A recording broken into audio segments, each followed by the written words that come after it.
आगमन। कृपया अपने स्थान पर ससम्मान खड़े हो जाए।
लाल किले के प्रांगण और उधर समान गार्ड सारे जहां से अच्छा हिंदुस्तान हमारा की राष्ट्रवादी धुन पर मैदान से प्रस्थान करते हुए कुछ बात है कि हस्ती आजादी का ये महापर्व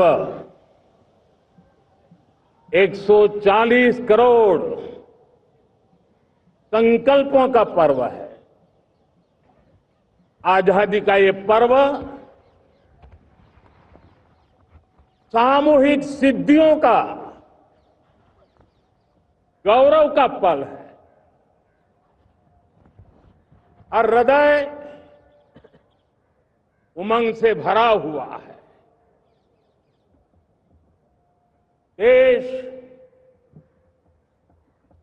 एकता की भावना को निरंतर मजबूती दे रहा है। 140 करोड़ देशवासी आज तिरंगे के रंग में रंगे हैं। हर घर तिरंगा, भारत के हर कोने से, चाहे रेगिस्तान हो या हिमालय की चोटियां, समंदर के तट हो या घनी आबादी वाले क्षेत्र, हर तरफ से एक ही गुंज है, एक ही जयकारा है। हमारी प्राण से भी प्यारी मातृभूमि का जयगान है।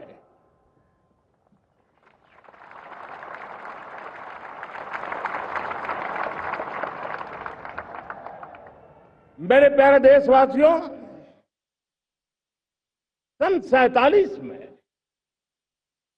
अनंत संभावनाओं के साथ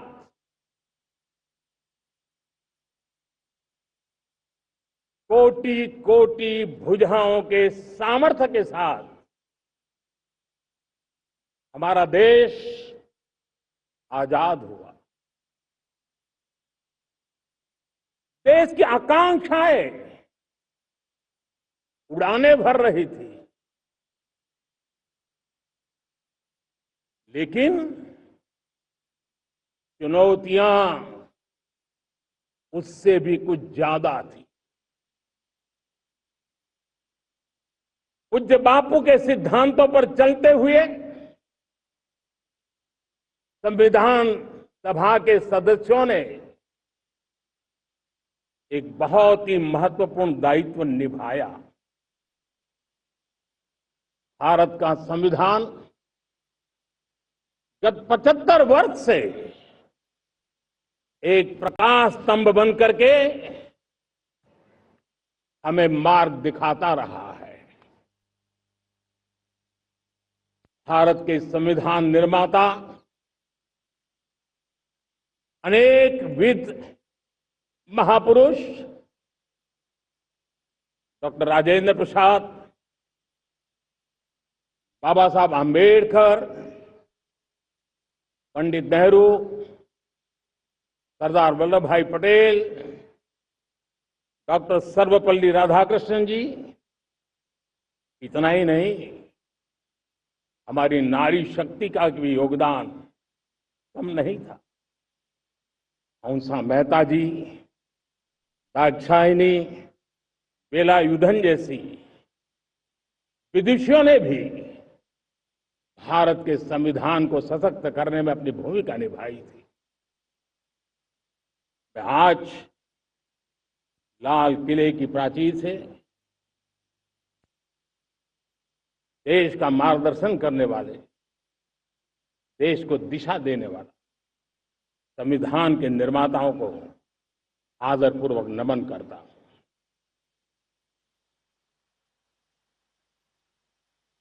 मेरे प्यारे देशवासियों,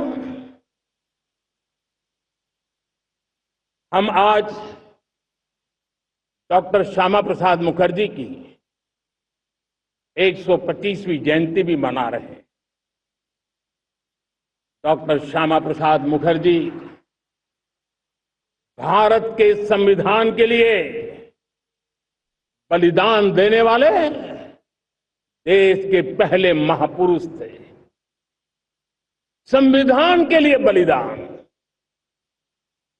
धारा 370 की दीवार गिराकर एक देश एक संविधान के मंत्र को जब हमने साकार किया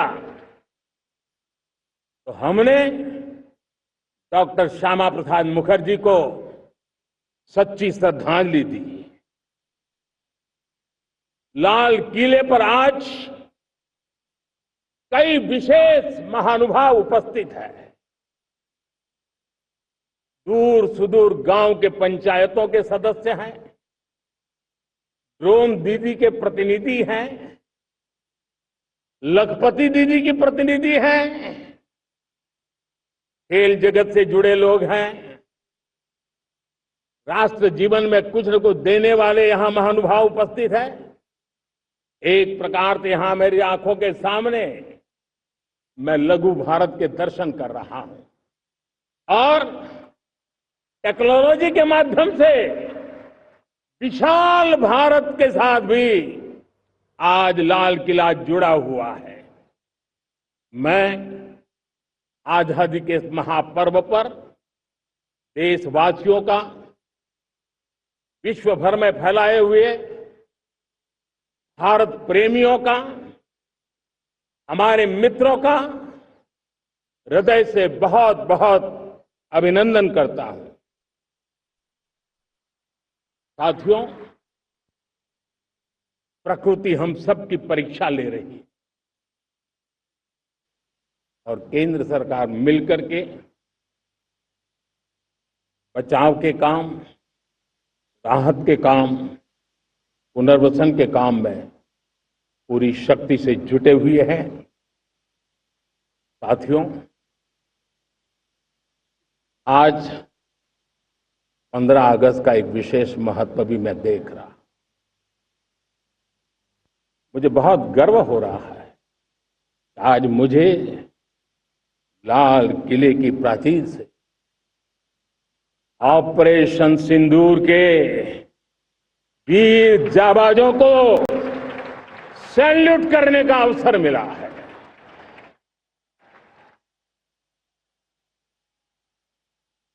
हमारे वीर जाबाज सैनिकों ने दुश्मनों को उनकी कल्पना से परे सजा दी है।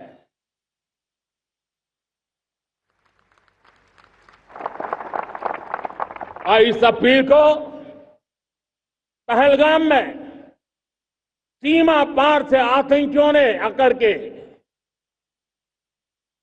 जिस प्रकार का कत्ले आम किया, धर्म पूछ करके लोगों को मारा गया।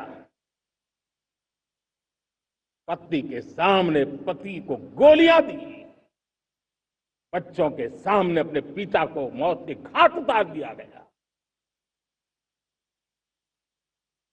पूरा हिंदुस्तान आक्रोश से भरा हुआ था। पूरा विश्व भी इस प्रकार से संहार से चौंक गया था। मेरे प्यारे देशवासियों, ऑपरेशन सिंदूर उसी आक्रोश की अभिव्यक्ति है।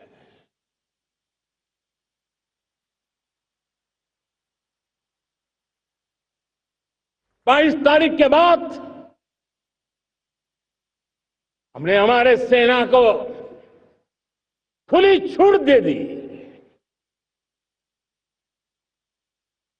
रणनीति वो तय करे, लक्ष्य वो तय करे,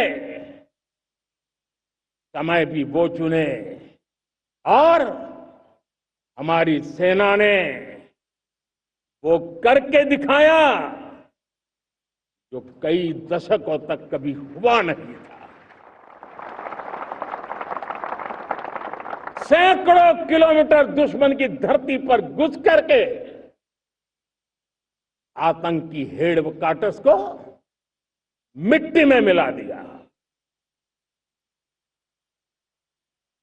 आतंकी इमारतों को खंडहर बना दिया।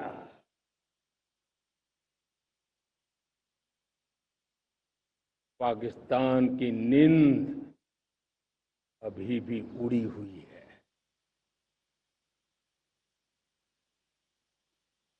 पाकिस्तान में हुई तबाही इतनी बड़ी है कि रोज नए नए खुलासे हो रहे हैं, नई नई जानकारियां आ रही हैं। मेरे प्यारे देशवासियों, हमारा देश कई दशकों से आतंक को झेलता आया हुआ है। देश के सीने को छलनी कर दिया गया है। अब हमने एक न्यू नॉर्मल प्रस्थापित किया। आतंक को और आतंकी को पालने पोसने वालों को, आतंकियों को ताकत देने वालों को अब हम अलग अलग नहीं मानेंगे।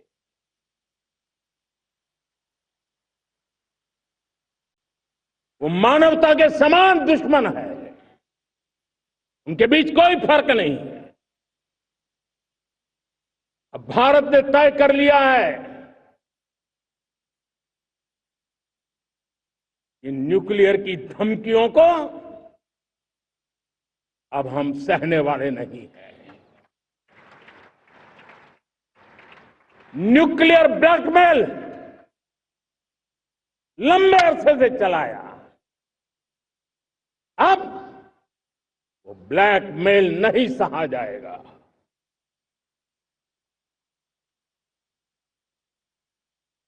आगे भी अगर दुश्मनों ने ये कोशिश जारी रखी, हमारी सेना तय करेगी, सेना की शर्तों पर, सेना जो समय निर्धारित करे उस समय पर, सेना जो तौर तरीके तय करे उस तौर तरीके से, सेना जो लक्ष्य तय करे उस लक्ष्य को अब हम अमल में ला करके रहने वाले हैं। हम मुंह तोड़ जवाब देंगे। मेरे प्यारे देशवासियों,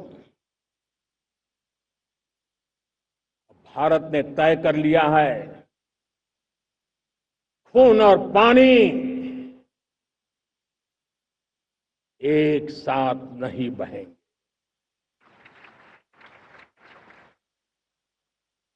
अब देशवासियों को भली भांति पता चला है कि सिंधु का समझौता कितना अन्यायपूर्ण है, कितना एक तरफा है। भारत से निकलती नदियों का पानी दुश्मनों के खेत को सींच रहा है, और मेरे देश के किसान, मेरे देश की धरती पानी के बिना प्यासी है।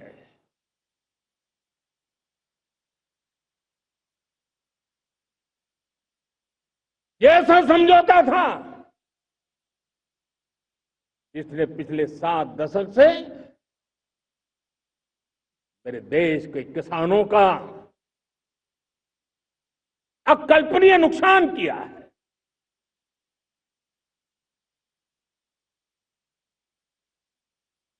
अब हिंदुस्तान के हक का जो पानी है उस पर अधिकार सिर्फ और सिर्फ हिंदुस्तान का है, हिंदुस्तान के किसानों का है। भारत कतई सिंधु समझौते को उस स्वरूप को दशकों तक सहा है, उस स्वरूप को आगे नहीं सहा जाएगा। किसान हित में, राष्ट्र हित में ये समझौता हमें मंजूर नहीं है। मेरे प्यारे देशवासियों, आजादी के लिए असंख्य लोगों ने बलिदान दी, अपनी जवानी खपा दी, जेलों में जिंदगी गुजारी है, फांसी के तख्त पर लटके हैं, कुछ लेने पाने बनने के लिए नहीं, मां भारती के स्वाभिमान के लिए, कोटि कोटि जनों की आजादी के लिए, गुलामी की जंजीरों को तोड़ने के लिए। और मन में एक ही भाव था, स्वाभिमान। साथियों, गुलामी ने हमें निर्धन बना दिया, गुलामी ने हमें निर्भर भी बना दिया, औरों पर हमारी निर्भरता बढ़ती गई। हम सब जानते हैं, आजादी के बाद कोटि कोटि जनों के पेट भरना बड़ी चुनौती थी। लेकिन यही मेरे देश के किसान हैं जिन्होंने खून पसीना एक करके देश के अन्न के भंडार भर दिए।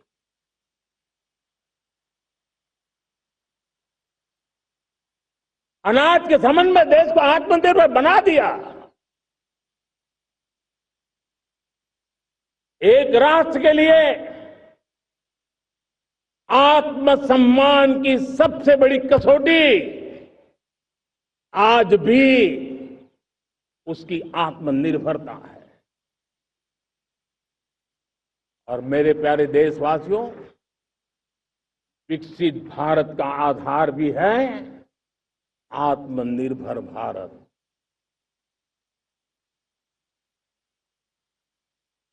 जो दूसरों पर ज्यादा निर्भर रहता है उसकी आजादी पर उतना ही बड़ा प्रश्न चिन्ह लग जाता है।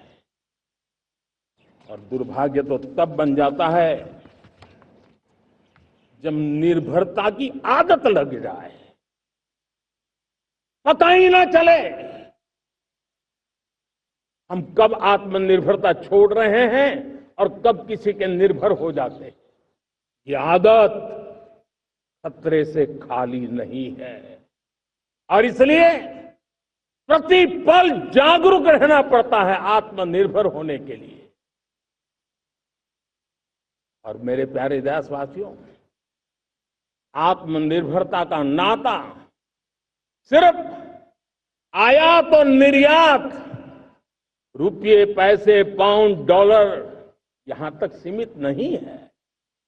इतना सीमित अर्थ उसका नहीं है। आत्मनिर्भरता का नाता हमारे सामर्थ्य से जुड़ा हुआ है। और जब आत्मनिर्भरता खत्म होने लगती है तो सामर्थ्य भी निरंतर क्षीण होता जाता है। और इसलिए हमारे सामर्थ्य को बचाए रखने, बनाए रखने और बढ़ाए रखने के लिए आत्मनिर्भर होना बहुत अनिवार्य है। साथियों, हमने ऑपरेशन सिंदूर में देखा है मेड इन इंडिया की कमाल क्या थी। दुश्मन को पता तक न चला कि कौन से शस्त्रास्त्र है, ये कौन सा सामर्थ्य है जो पलक भर में उनको नष्ट कर रहा है। सोचिए, अगर हम आत्मनिर्भर होते न होते तो क्या ऑपरेशन सिंदूर इतनी त्वरित गति से हम कर पाते? पता नहीं कौन सप्लाई देगा नहीं देगा, साजो सामान मिलेगा नहीं मिलेगा, इसी की चिंता बनी रहती। लेकिन हमें मेड इन इंडिया की शक्ति हमारे हाथ में थी, सेना के हाथ में थी।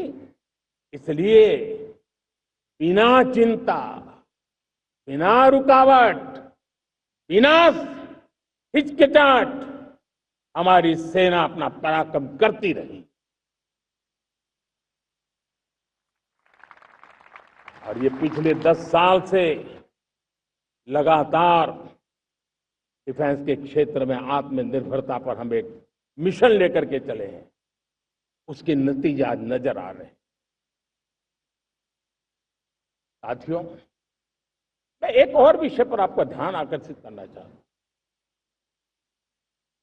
ये बात से कोई इनकार नहीं कर सकता कि 21वीं सदी टेक्नोलॉजी ड्रिवन सेंचुरी है। और जब टेक्नोलॉजी ड्रिवन है और इतिहास की तरफ नजर करें तो पता है, इतिहास गवाह है, जिन जिन देशों ने टेक्नोलॉजी में महारत हासिल की वो देश विकास की ऊंचाइयों को पार कर गए, शिखर पर पहुंच गए। आर्थिक शक्ति नए पैमाने पर पहुंचती गई। हम जब टेक्नोलॉजी के अलग अलग आयामों की बात करते हैं तो मैं आपका ध्यान आकर्षित करता हूं सेमीकंडक्टर्स पे। उदाहरण के तौर पे बताता हूं, मैं यहां लाल किले से किसी सरकार की आलोचना करने के लिए खड़ा नहीं हुआ और नहीं मैं करना चाहता, लेकिन देश की युवा पीढ़ी को जानकारी होना भी उतना जरूरी है। हमारे देश में 50-60 साल पहले सेमीकंडक्टर को लेकर के फाइलें शुरू हुई। 50-60 साल पहले फैक्ट्री का विचार चालू हुआ। आप मेरे नौजवानों जानकर के हैरान हो जाएंगे, आज सेमीकंडक्टर जो पूरी दुनिया की एक ताकत बन गया है, 50-60 साल पहले वो विचार, वो फाइलें अटक गई, लटक गई, अटक गई। सेमीकंडक्टर के विचार की ही भ्रूण हत्या हो गई। 50-60 साल गवा दी। हमारे बाद कई देश सेमीकंडक्टर में आज महारत हासिल करके दुनिया में अपनी ताकत को प्रस्थापित कर रहे हैं। साथियों, आज हमने उस बोझ से मुक्त होकर के मिशन मोड में सेमीकंडक्टर के काम को आगे बढ़ा है। 6 अलग अलग सेमीकंडक्टर के यूनिट्स जमीन पर उतर रहे हैं। 4 नए यूनिट्स को हमने ऑलरेडी हरी झंडी दिखा दी है, ग्रीन सिग्नल दे दिया है। और देशवासियों और मेरे खास करके नौजवानों और विश्व भर में भारत की टेक्नोलॉजी की ताकत को समझने वाले लोगों को भी कहना चाहूंगा, इसी वर्ष के अंत तक मेड इन इंडिया भारत की बनी हुई, भारत में बनी हुई, भारत के लोगों द्वारा बनी हुई मेड इन इंडिया चिप्स बाजार में आ जाएगी।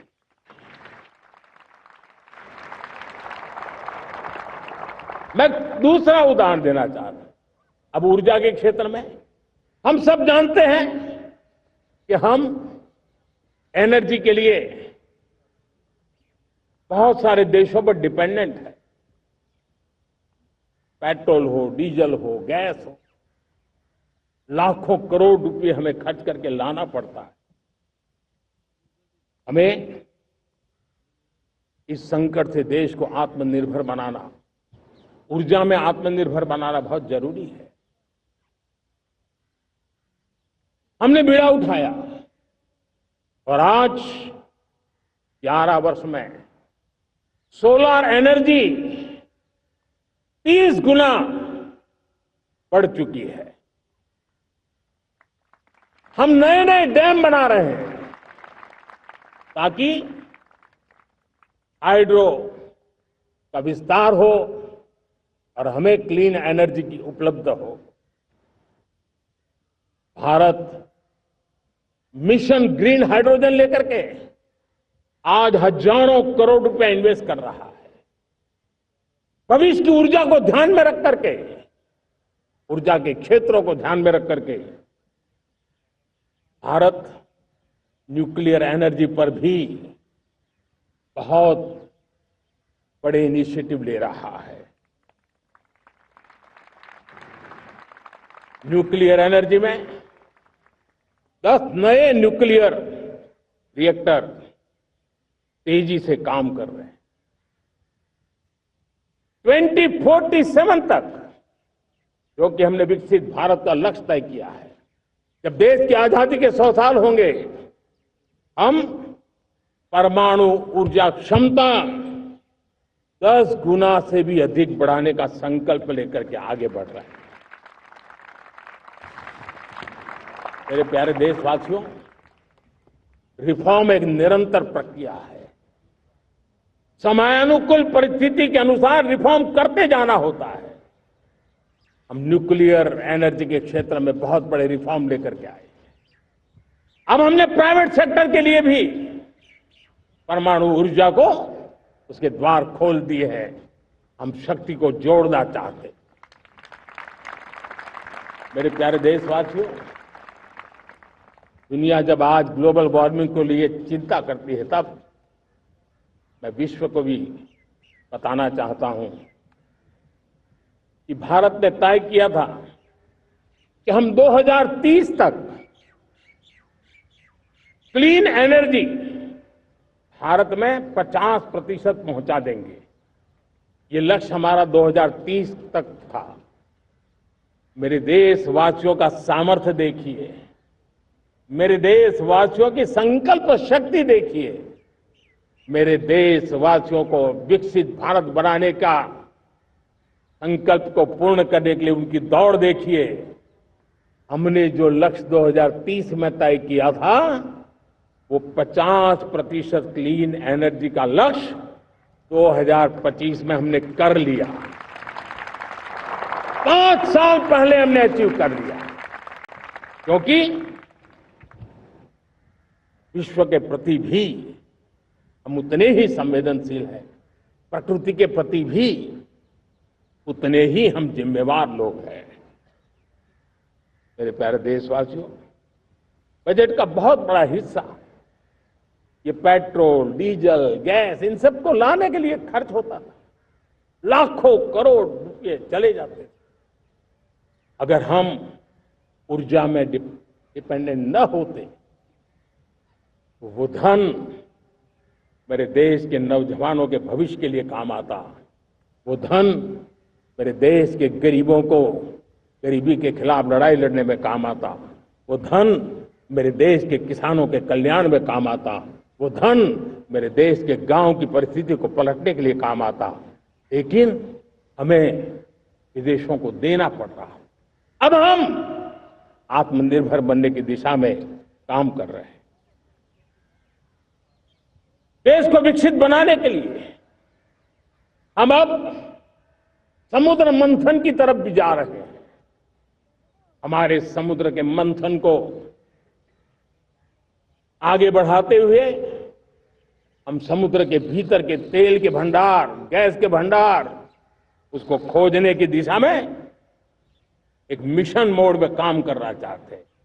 और इसलिए भारत ने national deep water exploration mission शुरू करने जा रहा है। ये ऊर्जा इंडिपेंडेंट बनने के लिए ये हमारी महत्वपूर्ण घोषणा है। मेरे प्यारे देशवासियों, आज पूरा विश्व क्रिटिकल मिनरल को लेकर के बहुत ही सतर्क हो गया है। उसके सामर्थ्य को लोग भली भांति समझने लगे हैं। कल तक जिस तरफ ज्यादा ध्यान नहीं था, वो आज सेंटर स्टेज पे है। हमारे लिए भी क्रिटिकल मिनरल्स में आत्मनिर्भरता बहुत अनिवार्य है। एनर्जी का सेक्टर हो, इंडस्ट्री का सेक्टर हो, रक्षा क्षेत्र हो, टेक्नोलॉजी के हर क्षेत्र हो, आज क्रिटिकल मिनरल्स की टेक्नोलॉजी के अंदर बहुत अहम भूमिका है। और इसलिए नेशनल क्रिटिकल मिशन हमने लॉन्च किया है।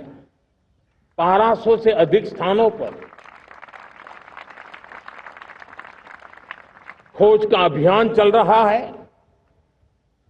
और हम क्रिटिकल मिनरल में भी आत्मनिर्भर बनने की दिशा में आगे बढ़ रहे हैं। मेरे प्यारे देशवासियों, स्पेस सेक्टर का कमाल तो हर देशवासी देख रहा, गर्व से भर जा रहा। और हमारे group captain Shubhanshu Shukla space station से लौट चुके हैं और आने वाले कुछ दिनों में वो भारत भी आ रहे हैं। हम स्पेस में भी अपने दम पर आत्मनिर्भर भारत गगनयान की तैयारी कर रहे हैं। हम अपने बलबूते पर हमारा अपना स्पेस स्टेशन बनाने की दिशा में हम काम कर रहे हैं। और पिछले दिनों स्पेस में जो रिफॉर्म किए गए, मुझे बहुत गर्व हो रहा है।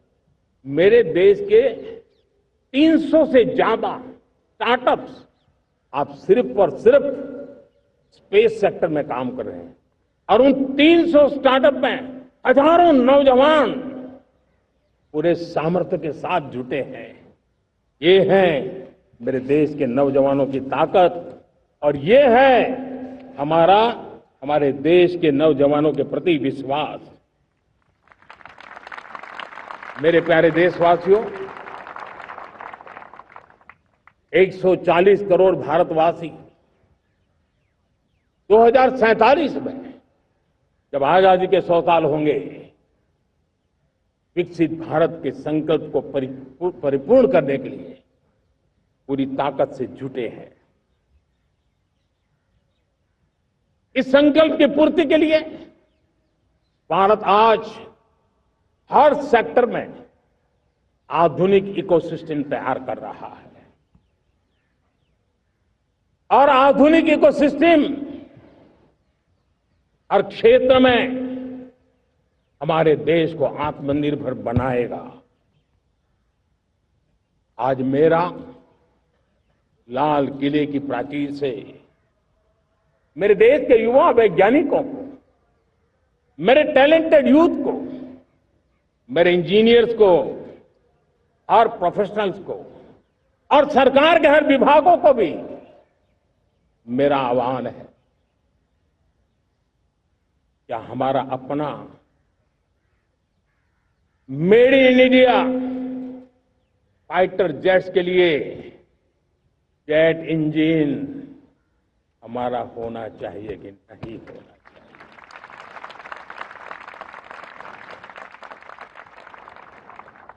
हम फार्मा ऑफ द वर्ल्ड माने जाते हैं। वैक्सीन में हम नए नए विक्रम स्थापित करते हैं, लेकिन क्या समय की मांग नहीं है?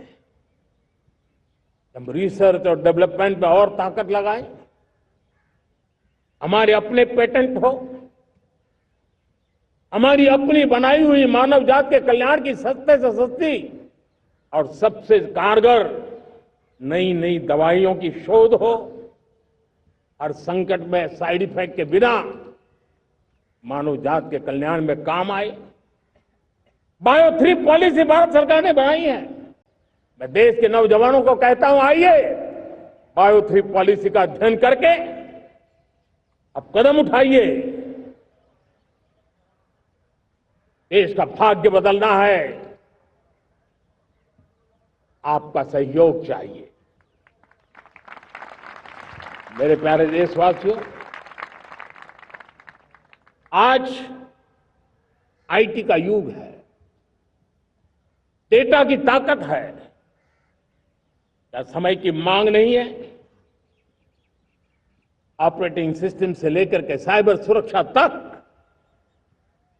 डीप टेक से लेकर के आर्टिफिशियल इंटेलिजेंस तक, सारी चीजें हमारी अपनी हो,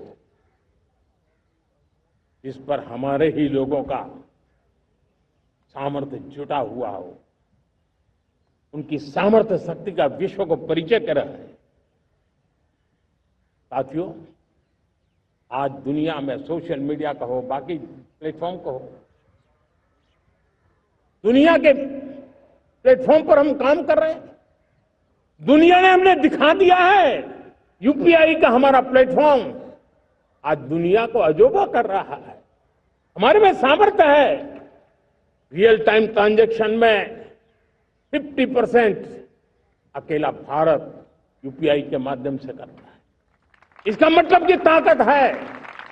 क्रिएटिव वर्ल्ड हो, सोशल मीडिया हो, ये जितने भी प्लेटफॉर्म्स हैं, मेरे देश के नौजवानों में चुनौती करता हूं आपको, आइए हमारे अपने प्लेटफॉर्म क्यों ना हो, हम क्यों दूसरों पर निर्भर रहे, क्यों भारत का धन बाहर जाए।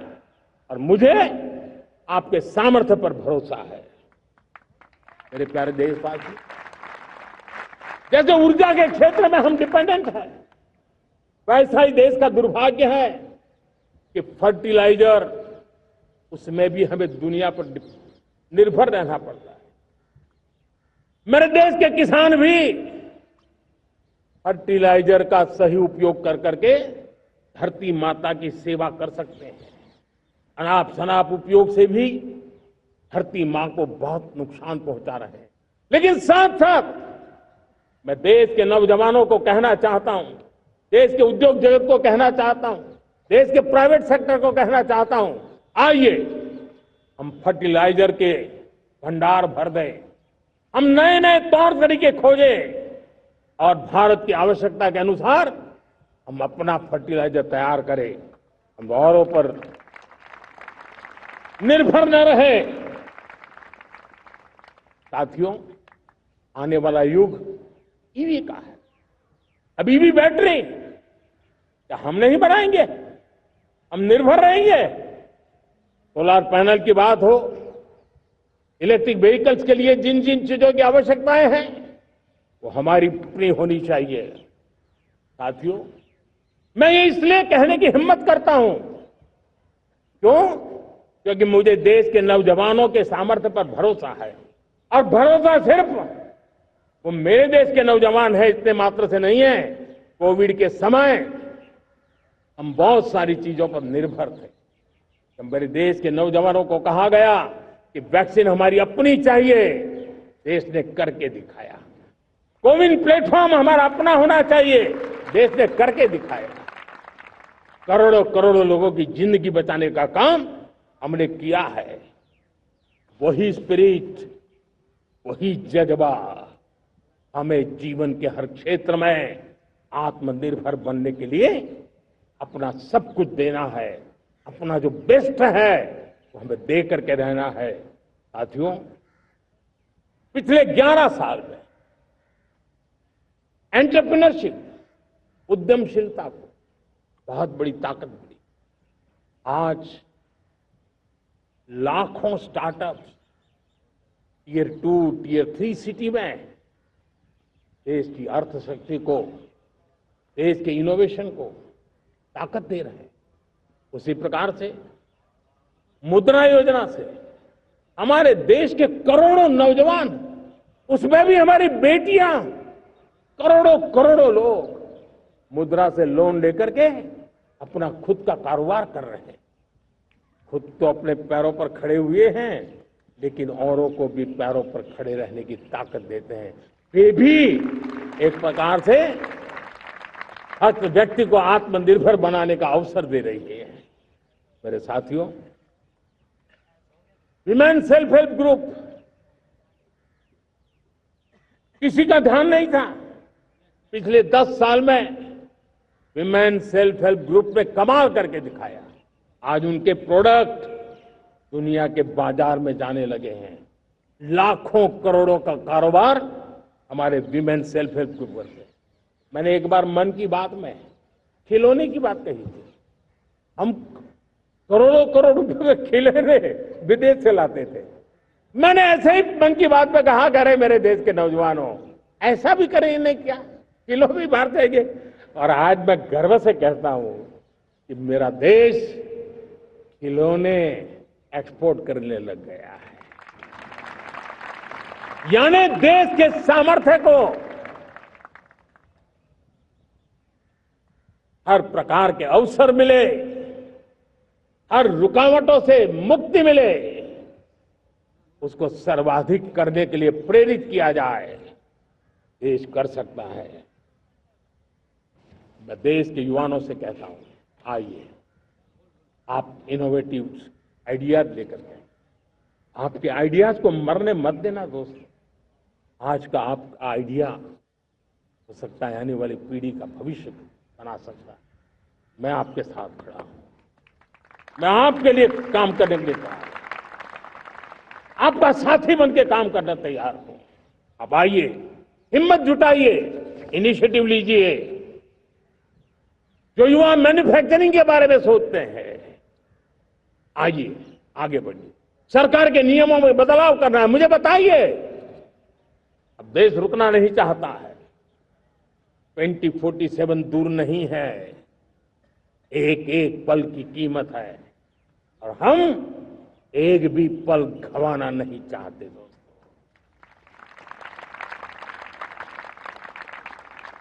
साथियों, ये आगे बढ़ने का अवसर है, बड़े सपने देखने का अवसर है, संकल्प के लिए समर्पित होने का अवसर है। जब सरकार आपके साथ है और मैं स्वयं आपके साथ हूं, तब हम नया इतिहास बना सकते हैं। साथियों, आज नेशनल मैन्युफैक्चरिंग मिशन पर बहुत तेजी से काम हो रहा है। हमारे एमएसएमई उसका लोहा दुनिया मानती है। ये दुनिया में बड़ी बड़ी चीजें बनती है ना, कुछ न कुछ तो औजार हमारे देश के एमएसएमई के द्वारा जाते हैं, बड़े गर्व के साथ जाते हैं। लेकिन हम कॉम्प्रिहेंसिव इंटीग्रेटेड विकास की राह पर जाना चाहते हैं और इसलिए उनकी शक्ति बढ़े। और उसमें भी मैंने पहले एक बार लाल किले से कहा था, जीरो डिफेक्ट जीरो इफेक्ट। आज कहना चाहता हूं कि हमें विश्व बाजार में अपने सामर्थ्य का लोहा मनवाना है, तो हमें क्वालिटी में निरंतर नई ऊंचाइयों को पार करना।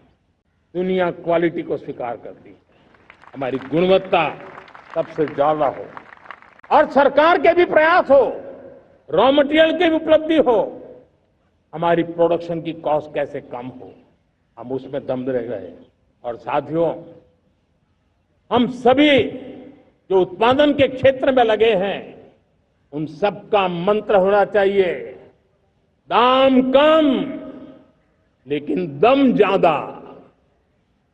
हमारी हर प्रोडक्ट का दम ज्यादा हो लेकिन दाम कम हो। इस भाव को लेकर के हमें आगे बढ़ना है। मेरे प्यारे देशवासियों, आजादी के लिए अनगिनत लोगों ने बलिदान दिए हैं। मैंने पहले भी कहा, जवानी खपा दी, फांसी पे लटक गए। क्यों? स्वतंत्र भारत के लिए। 75-100 साल पहले का वो कालखंड याद कीजिए। पूरा देश स्वतंत्र भारत के मंत्र को लेकर के जीता था। आज समय की मांग है, स्वतंत्र भारत का मंत्र लेकर के जीने वालों ने हमें स्वतंत्र भारत दिया। आज 140 करोड़ देशवासियों का एक ही मंत्र होना चाहिए, समृद्ध भारत। अगर कोटि कोटि लोगों के बलिदान से स्वतंत्र भारत हो सकता है, तो कोटि कोटि लोगों के संकल्प से, पुरुषार्थ से, आत्मनिर्भर बनने से, वोकल फॉर लोकल की बात करने से, स्वदेशी का मंत्र को जापने से समृद्ध भारत भी बन सकता है। वो पीढ़ी स्वतंत्र भारत के लिए खप गई थी, ये पीढ़ी समृद्ध भारत के लिए नए कदम उठाए, यही समय की मांग है। और इसलिए मैं आज बार बार आग्रह करता हूं, और मैं देश के सभी इन्फ्लुएंसर्स को कहना चाहता हूं, इस मंत्र को आगे बढ़ाने में मेरी मदद कीजिए। मैं सभी राजनीतिक दलों को, राजनेताओं को सबसे कहता हूं कि आइए, ये किसी राजनीतिक दल का एजेंडा नहीं है, भारत हम सबका है। हम मिलकर के वोकल फॉर लोकल उस मंत्र को हर नागरिक के जीवन का मंत्र बनाएं। भारत में बनी हुई, भारत के नागरिकों के पसीने से बनी हुई वो चीजें जिसमें भारत की मिट्टी की महक हो और जो भारत के आत्मनिर्भर के संकल्प को ताकत देता हो, हम उसी को खरीदेंगे, हम उसी का उपयोग करेंगे, हम उस दिशा में आगे आए। यह हमारा सामूहिक संकल्प हो, देखते ही देखते हम दुनिया बदल देंगे। दोस्तों, मैं आज हर छोटे मोटे व्यापारी को, दुकानदार से आग्रह करना चाहता हूं, आपकी भी जिम्मेवारी है। हम छोटे थे, हमने कभी बाजार में देखा नहीं था कि शुद्ध घी की दुकान, ऐसे ही लिखा जाता था घी की दुकान, लेकिन समय रहते लोग लिखने लगे शुद्ध घी की दुकान। मैं चाहता हूं देश में ऐसे व्यापारी आगे आए, ऐसे दुकानदार आए कि हाँ स्वदेशी माल बिकता है, वो बोर्ड लगा रहे हैं। हम स्वदेशी का गर्व करने लगे। हम स्वदेशी मजबूरी में नहीं, मजबूती के साथ उपयोग करेंगे, मजबूती के लिए उपयोग करेंगे, और जरूरत पड़ी तो औरों को मजबूर करने के लिए उपयोग करेंगे। ये हमारी ताकत होनी चाहिए, ये हमारा मंत्र होना चाहिए। मेरे प्यारे देशवासियों,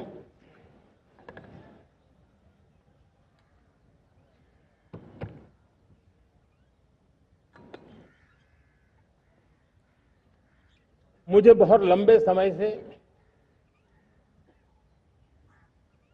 सरकार में काम करने का अवसर मिला। मैंने कई सारे उतार चढ़ाव देखे हैं, सरकारों की मुसीबतों से भी मैं परिचित हूं, व्यवस्थाओं की मर्यादाओं से भी परिचित हूं, लेकिन उसके बावजूद भी हमारी जिम्मेवारी है कि हम किसी की लकीर को छोटी करने में अपनी ताकत बर्बाद न करें। मैं बड़े अनुभव से कहता हूं, किसी दूसरे की लकीर छोटी करने के लिए अपनी ऊर्जा हमें नहीं खपानी है। हमें पूरी ऊर्जा के साथ हमारी लकीर को लंबा करना है।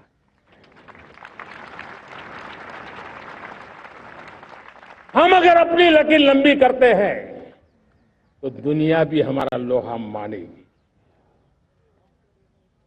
आज जब वैश्विक परिस्थितियों में आर्थिक स्वार्थ दिनों दिन बढ़ रहा है, तब समय की मांग है कि हम उन संकटों के रोते बैठने की जरूरत नहीं है। हिम्मत के साथ हम अपनी लकीर को लंबी करें। और मैं 25 साल के शासन के अनुभव से कह सकता हूं, अगर ये रास्ता हमने चुन लिया, हर किसी ने चुन लिया, तो फिर कोई स्वार्थ हमें अपनी चंगुल में नहीं फंसा सकता है। मेरे प्यारे देशवासियों, बीता दशक रिफॉर्म, परफॉर्म, ट्रांसफॉर्म कर रहा है, लेकिन अब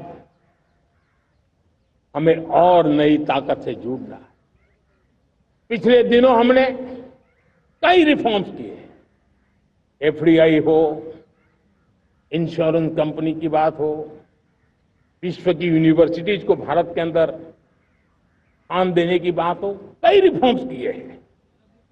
40,000 से ज्यादा अनावश्यक कंप्लायंसेस को हमने खत्म किया है। इतना ही नहीं, 1500 से अधिक पुराने कानून जो बाबा आदम के जमाने के थे, उन सबको हमने खत्म कर दिया है। हमने दर्जनों कानूनों को सरल करने के लिए संसद में जाकर के जनता के हितों को सर्वोपरि रख करके बदलाव किए हैं। इस बार भी हो हल्ला के बीच लोगों तक बात पहुंची नहीं होगी, लेकिन एक बहुत बड़ा रिफॉर्म इनकम टैक्स एक्ट में हुआ है। करीब 280 से ज्यादा धाराएं हमने समाप्त करने का निर्णय किया है। और साथियों, सिर्फ आर्थिक मोर्चे पर ही रिफॉर्म नहीं, हमने नागरिक के जीवन को भी आसान बनाने के लिए रिफॉर्म किए। इनकम टैक्स रिफंड की बात हो, रिफॉर्म का परिणाम है। फेसलेस असेसमेंट की बात हो, रिफॉर्म का परिणाम है। 12 लाख तक आज इनकम टैक्स से मुक्ति दे देना, देश का जो भविष्य बनाने में उत्सुक है, ऐसा मेरा मध्यम वर्ग का परिवार आज कुलाने ही समा रहा है। कभी किसी ने सोचा नहीं था कि 12 लाख रुपए तक का इनकम टैक्स पर जीरो कर दिया जाएगा। आज कर लिया है। जब देश का सामर्थ्य बढ़ता है तो देशवासियों को लाभ मिलता है। अंग्रेजों के जमाने से दंड संहिता में हम दबे पड़े थे, दंड का भय दिखा करके जीवन चल रहा था। 75 साल आजादी के ऐसे ही गए। हमने दंड संहिता को खत्म कर दिया, न्याय संहिता को ले आए हैं। न्याय संहिता में भारत के नागरिक के प्रति विश्वास का भाव है। भारत के नागरिक के अंदर अपनेपन का भाव है, संवेदनशीलताओं से भरा हुआ है। हमने रिफॉर्म की यात्रा को तेज करने के लिए बीड़ा उठाया। हम बहुत तेजी से आगे बढ़ना चाहते हैं। मैं चाहता हूं देशवासियों, देश के लिए कर रहा हूं, मैं मेरे लिए नहीं कर रहा हूं, किसी का बुरा करने के लिए नहीं कर रहा हूं। मेरे राजनीतिक दल, मेरे प्रतिस्पर्धी साथी भी देश की इस उज्जवल भविष्य के लिए आगे आए, हमारा साथ दे। स्ट्रक्चरल रिफॉर्म्स की बात हो, रेगुलेटरी रिफॉर्म्स की बात हो, पॉलिसी रिफॉर्म की चर्चा हो, प्रोसेस रिफॉर्म की चर्चा हो, प्रोसीड्यूरल रिफॉर्म्स करने की जरूरत हो, हर प्रकार के रिफॉर्म्स ये आज हमने मकसद बना करके चले हैं। और मेरे प्यारे देशवासियों, नेक्स्ट जनरेशन रिफॉर्म्स के लिए हमें एक टास्क फोर्स गठित करने का निर्णय किया है। ये टास्क फोर्स समय सीमा में इस काम को पूरा करे, वर्तमान नियम, कानून, नीतियां, रीतियां 21वीं सदी के अनुकूल, वैश्विक वातावरण में अनुकूल और भारत को 2047 में विकसित राष्ट्र बनाने के संदर्भ में नए सिरे से तैयार हो और उसका समय सीमा में अपना कार्य पूरा करने के लिए इस टास्क फोर्स की रचना की है। साथियों, ये रिफॉर्म के कारण जो नए लोग अपना भविष्य बनाने चाहते हैं उनको तो हिम्मत मिलेगी। हमारे स्टार्टअप्स हो, हमारे लघु उद्योग हो, हमारे गृह उद्योग हो, उन लोग उद्यमियों को उनकी कंप्लायंस कॉस्ट बहुत कम हो जाएगी और उसके कारण उनको एक नई ताकत मिलेगी। जो एक्सपोर्ट की दुनिया में उनको लॉजिस्टिक सपोर्ट के कारण, व्यवस्थाओं में बदलाव के कारण उनको एक बहुत बड़ी ताकत मिलेगी। साथियों, ऐसे ऐसे कानून है हमारे देश में, छोटी छोटी चीजों के लिए जेल में डालने के कानून है। आप हैरान हो जाएंगे, किसी ने नजर नहीं डाली। मैं पीछे लगा हूं, ये मेरे देश के नागरिकों को जेल में बंद करने वाले जो अनावश्यक कानून है वो खत्म होने चाहिए। हम संसद में पहले भी बिल लाए थे, इस बार भी लेके आए हैं। साथियों, इस दिवाली में आपकी डबल दिवाली का काम मैं करने वाला हूं। इस दिवाली में आपको एक बहुत बड़ा तोहफा देशवासियों को मिलने वाला है। पिछले 8 साल से हमने जीएसटी का बहुत बड़ा रिफॉर्म किया। पूरे देश में टैक्स के बर्डन को कम किया, टैक्स की व्यवस्थाओं को सरल किया और 8 साल के बाद समय की मांग है कि हम एक बार उसको रिव्यू करें। हमने एक हाई पावर कमेटी को बिठा करके रिव्यू शुरू किया, राज्यों से भी विचार विमर्श किया और मेरे प्यारे देशवासियों, हम नेक्स्ट जनरेशन जीएसटी रिफॉर्म्स लेकर के आ रहे हैं। ये दिवाली के अंदर आपके लिए तोहफा बन जाएंगे। सामान्य मानवीय की जरूरतों के टैक्स भारी मात्रा में कम कर दिए जाएंगे। बहुत बड़ी सुविधा बढ़ेगी। हमारे एमएसएमई, हमारे लघु उद्यमी, इनको बहुत बड़ा लाभ मिलेगा। रोजमर्रा की चीजें बहुत सस्ती हो जाएगी और उससे इकोनॉमी को भी एक नया बल मिलने वाला है। मेरे प्यारे देशवासियों, आज देश तीसरी बड़ी इकोनॉमी बनने के लिए सामने है, तेज गति से आगे बढ़ रहा है। हम दरवाजे खटखटा रहे हैं और बहुत तेजी से हम उसको अचीव भी कर लेंगे। और कोई तो दिन होगा, मैं आपके बीच आकर के लाल किले की प्राचीर से ये खबर भी सुनाऊंगा।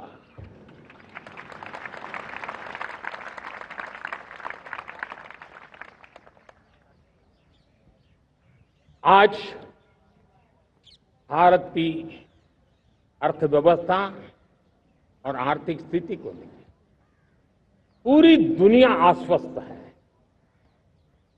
इतनी अस्थिरता के बीच आशा की किरण बना हुआ है भारत का फाइनेंशियल डिसिप्लिन, भारत की फाइनेंस की ऊर्जा। संकट के घेरे में जब अर्थव्यवस्था पड़ी हुई है, तब भारत ही उसे बाहर निकलेगा, ये भरोसा दुनिया में पनपा है। आज इन्फ्लेशन कंट्रोल में है, फॉरेन एक्सचेंज रिजर्व हमारे बहुत मजबूत है, हमारे मैक्रो इकोनॉमिक इंडिकेटर्स बहुत मजबूत है। ग्लोबल रेटिंग एजेंसी भी लगातार भारत की सराहना करती हैं, भारत की अर्थव्यवस्था पर ज्यादा से ज्यादा विश्वास व्यक्त कर रही है। ये बढ़ती हुई अर्थव्यवस्था का लाभ मेरे देश के गरीबों को मिले, मेरे देश के किसानों को मिले, मेरे देश की नारी शक्ति को मिले, मेरे देश के मध्यम वर्ग को मिले, मेरे देश की विकास धारा को ताकत देने वाला बने। उस दिशा में हम नए नए प्रयास करें। आज युवाओं के लिए नए नए सेक्टर्स में हमारे नौजवानों के लिए अवसर बन रहे हैं। स्किल डेवलपमेंट, स्वरोजगार, बड़ी बड़ी कंपनियों में इंटर्नशिप, इस पर एक बहुत बड़े स्तर पर अभियान चल रहा है। और इसलिए देश के नौजवानों, आज मैं आपके लिए भी एक खुश खबर लेकर के आया। मेरे देश के नौजवानों के लिए आया। आज 15 अगस्त है। आज 15 अगस्त के ही दिन मेरे देश के युवाओं के लिए 1 लाख करोड़ रुपए की योजना हम चालू कर रहे हैं, लागू कर रहे हैं। आज से प्रधानमंत्री विकसित भारत रोजगार योजना आज ही 15 अगस्त को लागू हो रही है। ये आपके लिए बहुत खुशखबरी है। इस योजना के तहत निजी क्षेत्र में पहली नौकरी पाने वाले नौजवान को, बेटे बेटी को 15,000 रुपया सरकार की तरफ से दिए जाएंगे। कंपनियों को भी नए रोजगार देने के अवसर जो भी ज्यादा जुटाएगा, उनको भी प्रोत्साहन राशि दी जाएगी। प्रधानमंत्री विकसित भारत रोजगार योजना करीब करीब 3.5 करोड़ नौजवानों को रोजगार के नए अवसर बनाएगी। मैं सभी नौजवानों को इसके लिए बहुत बहुत बधाई देता हूं। मेरे प्यारे देशवासियों, आज भारत में नारी शक्ति का लोहा हर कोई मानने लगा।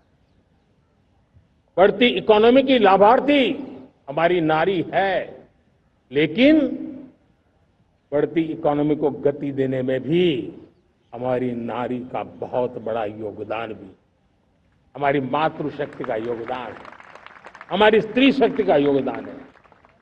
स्टार्टअप से लेकर स्पेस सेक्टर तक हमारी बेटियां छाई हुई हैं, खेल के मैदान में छाई हुई हैं, फौज में चमक रही है।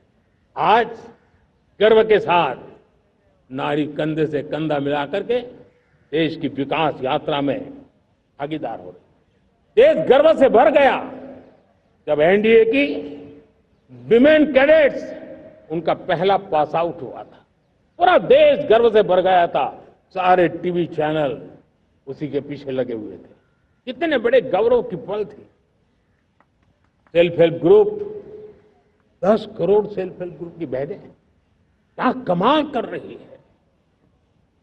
नमो ड्रोन दीदी नारी शक्ति की एक नई पहचान बनी। गांव में मुझे एक बहन मिली, वो कहती मुझे अब तो गांव वाले पायलट कह करके बुलाते हैं। बड़े गर्व से कह रहे हैं। ज्यादा पढ़ी लिखी नहीं थी, लेकिन उसका रतबा पैदा हुआ है। साथियों, हमने 3 करोड़ महिलाओं को लखपति दीदी बनाने का संकल्प लिया था। 3 करोड़। और मुझे आज संतोष है कि हम तेज गति से काम कर रहे हैं। समय से पहले 3 करोड़ का लक्ष्य पार कर लेंगे। और आज मैं खुशी से देश को बताना चाहता हूं कि मेरे नारी शक्ति का सामर्थ्य देखिए। देखते ही देखते 2 करोड़ महिलाएं लखपति दीदी बन चुकी है। आज कुछ लखपति दीदी हमारे सामने बैठी है। ये है मेरे सामर्थ्य। और मेरा विश्वास है दोस्तों, भारत की विकास यात्रा में उनकी भागीदारी बढ़ने वाली। मेरे प्यारे देशवासियों, मेरे देश के किसानों का भारत की अर्थव्यवस्था में बहुत बड़ा योगदान है।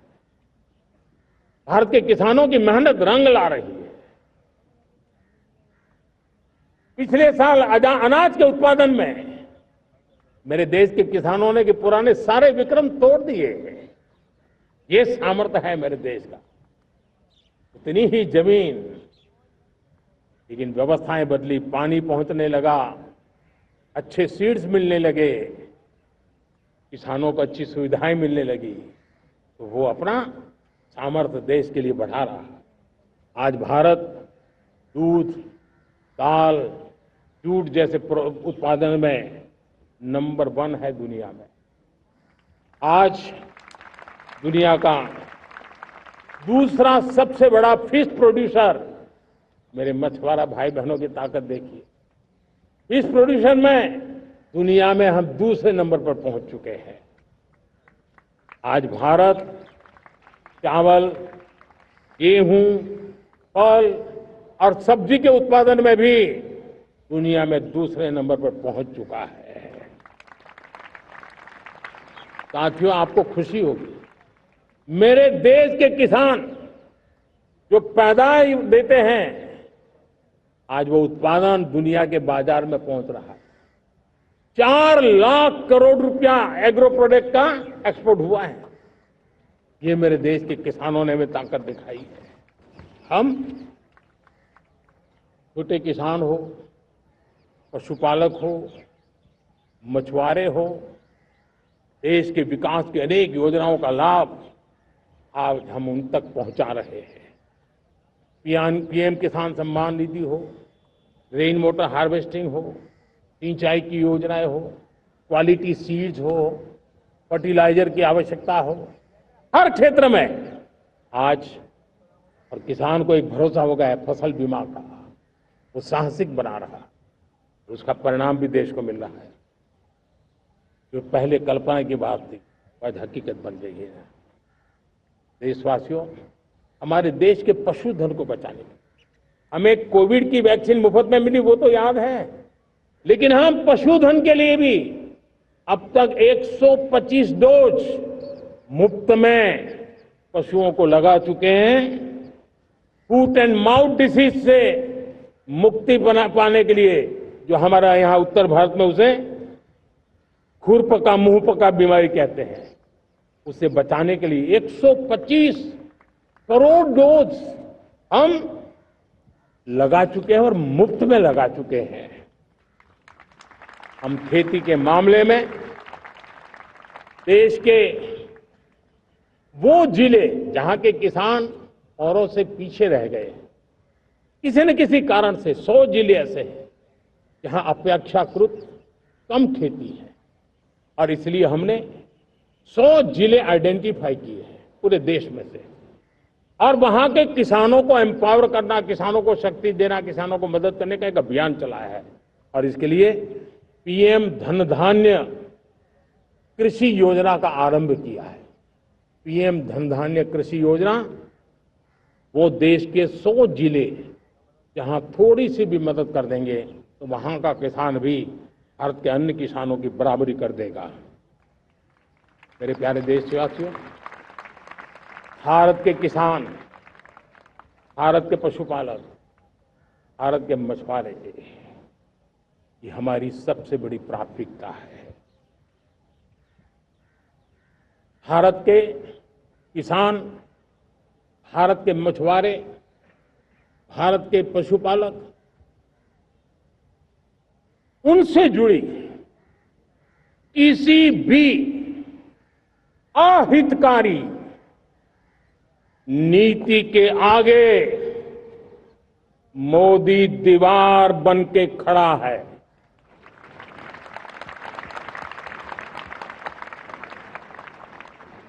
भारत अपने किसानों, अपने पशुपालकों, अपने मछुआरों के संबंध में कभी भी कोई समझौता नहीं स्वीकार करेगा।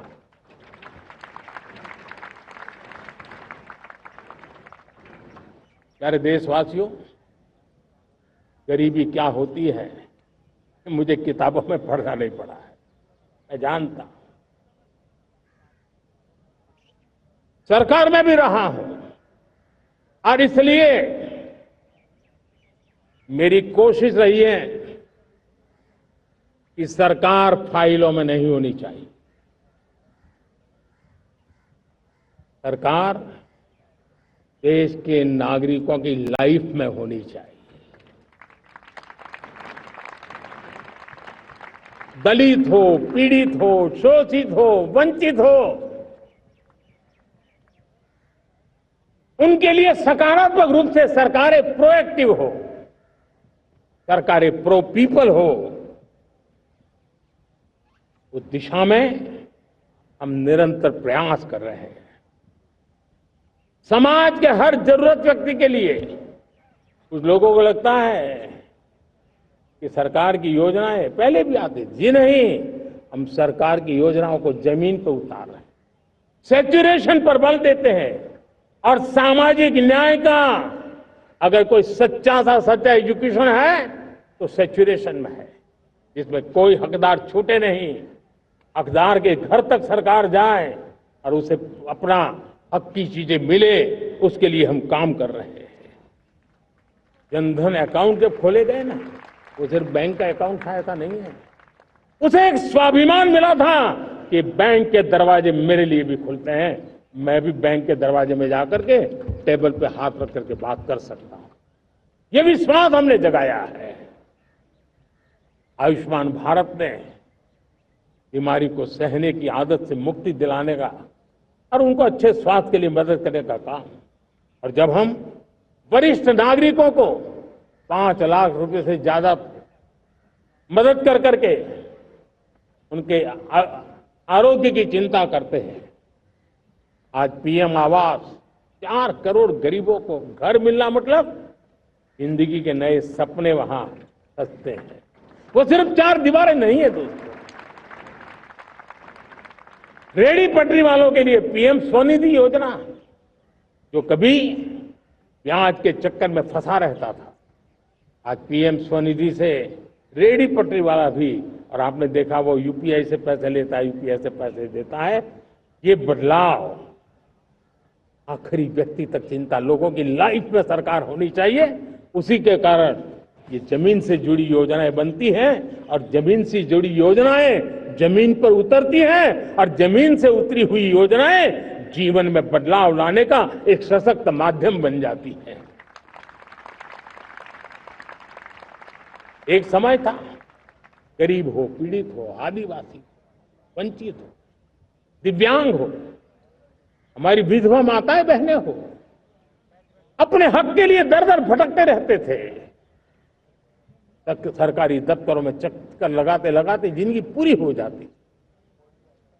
आज सरकार आपके दरवाजे पर आती है, सैचुरेशन के अप्रोच को लेकर के आती है। करोड़ों लाभार्थियों को सरकारी योजनाओं का लाभ मिल रहा है। डायरेक्ट बेनिफिट ट्रांसफर एक बहुत बड़ा क्रांतिकारी काम हुआ है। साथियों, गरीबी हटाओ के नारे देश ने बहुत सुने हैं, लाल किले से भी सुने, और देश सुन सुन करके थक गया था, और देश ने मान लिया था कि गरीबी हट नहीं सकती है। लेकिन जब हम योजनाओं को गरीब के घर तक ले जाते हैं, विश्वास को गरीब के मन में हम पैदा करते हैं, तब मेरे देश के 25 करोड़ गरीब गरीबी को परास्त कर करके, गरीबी से बाहर निकल करके एक नया इतिहास बनाते हैं। आज 10 करोड़ गरीब, और 10 वर्ष में 25 करोड़ से ज्यादा गरीब गरीबी को परास्त कर करके गरीबी से बाहर निकले हैं, और एक न्यू मिडिल क्लास तैयार हुआ है। मेरे साथियों, ये न्यू मिडिल क्लास और मिडिल क्लास एक ऐसी जुगलबंदी है जिसमें एस्पिरेशन भी है, एफर्ट भी है। वो देश को आगे बढ़ाने के लिए बहुत बड़ा सामर्थ्य बनने वाली है। मेरे प्यारे देशवासियों, बहुत ही निकट भविष्य में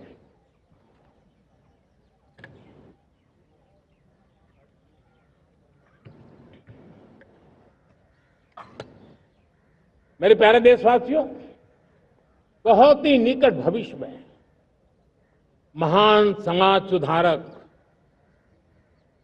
महात्मा ज्योतिबा फुले जी की 200वीं जयंती आ रही है। हम उस जयंती के समारोह शुरू करने जा रहे हैं, और महात्मा ज्योतिबा फुले के सिद्धांत, उन्होंने जो मंत्र दिए, उसमें हमारे लिए प्रेरणा है। पिछड़े को प्राथमिकता, पिछड़े को प्राथमिकता देते हुए हम परिवर्तन की ऊंचाइयों को प्राप्त करना चाहते हैं। हम इसके लिए परिश्रम की पराकाष्ठा करना चाहते हैं। हम पारदर्शी नीतियों के द्वारा पिछड़ों को प्राथमिकता, ये हम धरती पर उतारना चाहते हैं, हर पिछड़े के जीवन में उतारना चाहते हैं। साथियों, रेहड़ी पटरी वालों के लिए स्वनिधि योजना हो, या हमारे हुनर वाले हाथ से काम करने वाले विश्वकर्मा योजना की बात हो, आदिवासी में भी जो पिछड़े रह गए हैं उनके लिए पीएम जनमन की योजना की बात हो, हमारे पूर्वी भारत को विकास में पूरे देश के अंदर बराबरी में लाना और उनको नेतृत्व देने की दिशा में काम हो, हम सिर्फ समाज पिछड़े हो उनकी चिंता तक अटकने वाले नहीं है। जो क्षेत्र पिछड़े हैं उनको भी हम प्राथमिकता देना चाहते हैं। जो जिले पिछड़े रहे हैं हम उनको प्राथमिकता देना चाहते हैं। जो ब्लॉक पिछड़े रहे हैं उनको प्राथमिकता देना चाहते हैं। हमने 100 एस्पिरेशनल डिस्ट्रिक्ट, 500 एस्पिरेशनल ब्लॉक उसी मिशन में काम किया है। हमने पूर्वी भारत के विकास के लिए हजारों करोड़ रुपए के इंफ्रास्ट्रक्चर के प्रोजेक्ट को बल दिया है। हमने पूर्वी भारत के जीवन को बदल करके देश की विकास यात्रा में भागीदार बनने का, मेरे प्यारे देशवासियों, जीवन हर क्षेत्र में विकास होना चाहिए। विकास के लिए खेल का भी महत्व होता है। और मुझे खुशी है कि एक जमाना था जहां बच्चे खेल में अगर समय लगाते तो माँ बाप ज्यादा पसंद नहीं करते थे। आज एकदम से उलट गया है। अगर बच्चे खेलकूद में आगे आते हैं, रुचि लेते हैं, तो माँ बाप गर्व से भर जाते हैं। मैं इसे एक शुभ संकेत मानता हूं। मेरे देश के परिवार के अंदर खेल को प्रोत्साहन का वातावरण मैं देखता हूं, मेरा मन गर्व से भर जाता है। मैं इसे देश के भविष्य के लिए बहुत शुभ संकेत मानता हूं। और साथियों, इस खेल को बढ़ावा देने के लिए हमने नेशनल स्पोर्ट्स पॉलिसी कई दशकों के बाद हम देश में खेलो भारत नीति को लेकर के आए हैं, ताकि एक खेल जगत का सर्वांगीण विकास का प्रयास हो। स्कूल से लेकर के ओलंपिक तक हम एक पूरा इकोसिस्टम डेवलप करना चाहते हैं, चाहे कोचिंग की व्यवस्था हो, फिटनेस की बात हो, खेल के मैदान हो, खेल की व्यवस्थाएं हो, खेल के लिए आवश्यक साधन हो, लघु उद्योगों को भी खेल के साधन बनाने में मदद करने की बात हो। यानी एक प्रकार से पूरा इकोसिस्टम हम दूर दराज के बच्चों तक पहुंचाना चाहते हैं। लेकिन साथियों, जब मैं फिटनेस की बात करता हूं, जब मैं खेलकूद की बात करता हूं, तब मैं एक चिंता भी आपके सामने रखना चाहता हूं। हमारे देश के हर परिवार को चिंता करनी चाहिए। मोटापा हमारे देश के लिए बहुत बड़ा संकट बनता जा रहा है। आने वाले वर्षों में लोग, जो पंडित लोग हैं वो कहते हैं, जो जानकार लोग कहते हैं, हर तीसरे व्यक्ति में एक व्यक्ति मोटापे का शिकार होगा। हमें मोटापे से बचना है, ओबेसिटी से बचना है। और इसलिए मैंने बाकी सब करना पड़ेगा, लेकिन एक छोटा सा सुझाव दिया था कि परिवार तय करे कि जब खाने का तेल घर में आएगा 10% कम ही आएगा और 10% कम ही उपयोग करेंगे, और हम ओबेसिटी के खिलाफ लड़ाई को जीतने की दिशा में हम अपना योगदान देंगे।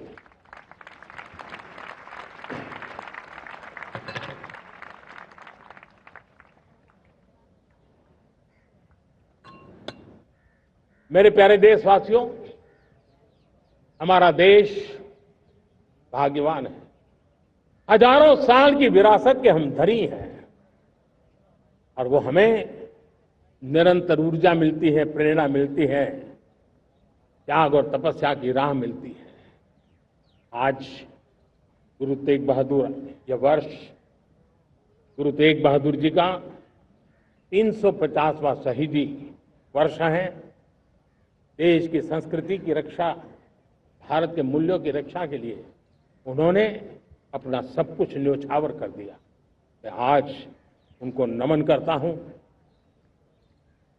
साथियों, हमारी संस्कृति की ताकत हमारी विविधता है। हम विविधता को सेलिब्रेट करना चाहते हैं। हम विविधता को सेलिब्रेट करने की आदत बनाना चाहते हैं। यह हमारा गौरव है कि हमारा भारत माँ का यह बगीचा कितने विविध प्रकार के फूलों से सजा हुआ है, कितनी विविधताएं हैं। ये विविधता हमारे लिए एक बहुत बड़ा, हमारी विरासत है, बहुत बड़ा गौरव है। हमने प्रयागराज के महाकुंभ में देखा भारत की विविधता को कैसे जिया जाता है। एक स्थान पर करोड़ों लोग, एक ही भाव, एक ही प्राण, एक ही प्रयास दुनिया के लिए बहुत बड़ा अजूबा है। महाकुंभ की वो सफलता भारत की एकता की, भारत के सामर्थ्य की दुहाई देती है। साथियों, हमारा देश भाषाओं की विविधता से बहुत ही भरा हुआ है, पुलकित है। और इसलिए हमने मराठी, असमिया, बांग्ला, पाली, प्राकृत को क्लासिकल लैंग्वेज का दर्जा दिया है। और मेरा मत है, हमारी भाषाएं जितनी विकसित होगी, हमारी सभी भाषाएं जितनी समृद्ध होगी, हमारे नॉलेज के सिस्टम को भी उतना ही बल मिलने वाला है। और हमारी वो ताकत है, आज जब डेटा का जमाना है ना, तो ये ताकत दुनिया के लिए भी बड़ी ताकत बन सकती है। इतना सामर्थ्य हमारी लैंग्वेज में। हमें हमारी सभी भाषाओं पर गर्व होना चाहिए।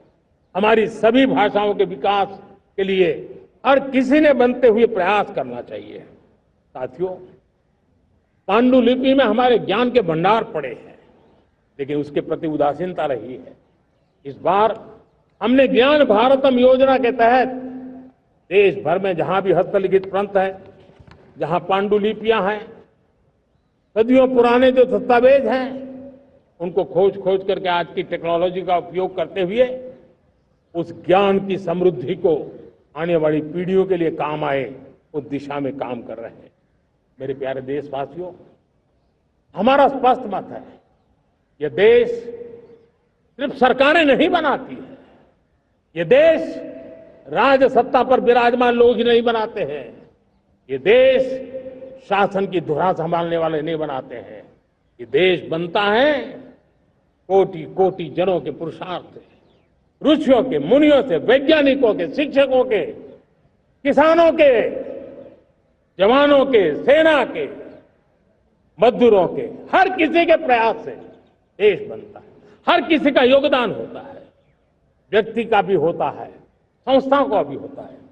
आज मैं बहुत गर्व के साथ एक बात का जिक्र करना चाहता हूं। आज से 100 साल पहले एक संगठन का जन्म हुआ, राष्ट्रीय स्वयंसेवक संघ। 100 साल की राष्ट्र की सेवा एक बहुत ही गौरवपूर्ण स्वर्णिम पृष्ठ है। व्यक्ति निर्माण से राष्ट्र निर्माण के संकल्प को लेकर के 100 साल तक मां भारती का कल्याण का लक्ष्य लेकर के लक्षावधि स्वयंसेवकों ने मातृभूमि के कल्याण के लिए अपना जीवन समर्पित किया है। सेवा, समर्पण, संगठन और अप्रतिम अनुशासन, ये जिसकी पहचान रही है, ऐसा राष्ट्रीय स्वयंसेवक संघ दुनिया का ये सबसे बड़ा एनजीओ है। एक प्रकार से 100 साल का उसका समर्पण का इतिहास है। आज लाल किले की प्राचीर से 100 साल की इस राष्ट्र सेवा की यात्रा में योगदान करने वाले सभी स्वयंसेवकों को आदरपूर्वक स्मरण करता हूं और देश गर्व करता है राष्ट्रीय स्वयंसेवक संघ की इस 100 साल की भव्य समर्पित यात्रा को, और हमें प्रेरणा देता रहेगा। मेरे प्यारे देशवासियों, हम समृद्धि की ओर जा रहे हैं, लेकिन समृद्धि का रास्ता सुरक्षा से गुजरता है। पिछले 11 वर्षों में राष्ट्र सुरक्षा, राष्ट्र रक्षा, राष्ट्र के नागरिकों की रक्षा, इन सभी मोर्चों पर हमने पूरे समर्पण भाव से काम किया है। हम बदलाव लाने में सफल हुए हैं। यह देश जानता है कि हमारे देश का बहुत बड़ा जनजातीय क्षेत्र नक्सलवाद की चपेट में, माओवाद की चपेट में पिछले कई दशकों से लहूलुहान हो चुका था। सबसे ज्यादा नुकसान मेरे आदिवासी परिवारों को हुआ। आदिवासी माताओं बहनों ने अपने सपने के होनहार बच्चों को खो दिया। नौजवान बेटे गलत रास्ते पर खींच लिए गए, भटकाए गए, उनकी जीवन को तबाह कर दिया गया। हमने फौलादी हाथ से काम लिया। एक समय था कभी 125 से ज्यादा जिलों में नक्सलवाद अपनी जड़ें जमा चुका था। माओवाद की चंगुल में हमारे जनजातीय क्षेत्र, हमारे जनजातीय नौजवान फंसे हुए थे। और आज 125 जिलों में से कम होते होते हम 20 पर ले आए हैं। उन जनजातीय समाज की सबसे बड़ी हमने सेवा की है। और आप देखिए, एक जमाना था जब बस्तर को याद करते ही माओवाद, नक्सलवाद, बम बंदूक की आवाज सुनाई देती थी। उसी बस्तर में माओवाद नक्सल से मुक्त होने के बाद जब बस्तर के नौजवान ओलंपिक करते हैं, हजारों नौजवान भारत माता की जय बोल करके खेल के मैदान में उतरते हैं, पूरा वातावरण उत्साह से भर जाता है। ये बदलाव देख रहा है। जो क्षेत्र कभी रेड कॉरिडोर के रूप में जाने जाते थे, वो आज विकास के ग्रीन कॉरिडोर बन रहे हैं। साथियों, हमारे लिए गर्व की बात है, भारत के नक्शे में जिन क्षेत्रों को लहूलुहान कर दिया गया था, लाल रंग से रंग दिया गया था, हमने वहां संविधान, कानून और विकास का तिरंगा फहरा दिया है। मेरे प्यारे देशवासियों, ये भगवान बिरसा मुंडा की 150वीं जयंती का अवसर है। तब इन जनजातीय क्षेत्रों को नक्सल से मुक्त कर करके, मेरे जनजातीय परिवार के नौजवानों की जिंदगी बचा करके हमने भगवान बिरसा मुंडा को एक सच्ची श्रद्धांजलि दी है।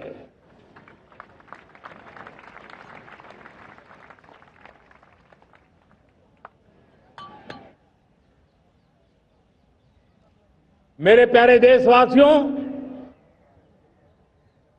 मैं आज देश के सामने एक चिंता, एक चुनौती के संबंध में आगाह करना चाहता हूं। षड्यंत्र के तहत, सोची समझी साजिश के तहत देश की डेमोग्राफी को बदला जा रहा है। एक नए संकट के बीज बोए जा रहे हैं। और ये घुसपैठिए मेरे देश के नौजवानों की रोजी रोटी छीन रहे हैं। एक घुसपैठिए मेरे देश की बहन बेटियों को निशाना बना रहे हैं। ये बर्दाश्त नहीं होगा। ये घुसपैठिए भोले भाले आदिवासियों को भ्रमित करके उनकी जमीनों पर कब्जा कर रहे हैं। ये देश सहन नहीं करेगा। और इसलिए मेरे प्यारे देशवासियों, जब डेमोग्राफी परिवर्तन होता है, सीमावर्ती क्षेत्रों में डेमोग्राफी में परिवर्तन होता है, तब राष्ट्रीय सुरक्षा के लिए संकट पैदा होता है। देश की एकता, अखंडितता और प्रगति के लिए ये संकट पैदा, सामाजिक तनाव के बीज बो देता है। और कोई देश अपना देश घुसपैठियों के हवाले नहीं कर सकता है। दुनिया का कोई देश नहीं कर सकता है, तो हम भारत को कैसे कर सकते हैं? हमारे पूर्वजों ने त्याग और बलिदान से आजादी पाई है, हमें स्वतंत्र भारत दिया है। उन महापुरुषों के प्रति हमारा कर्तव्य है कि हम हमारे देश में ऐसी हरकतों को स्वीकार न करें।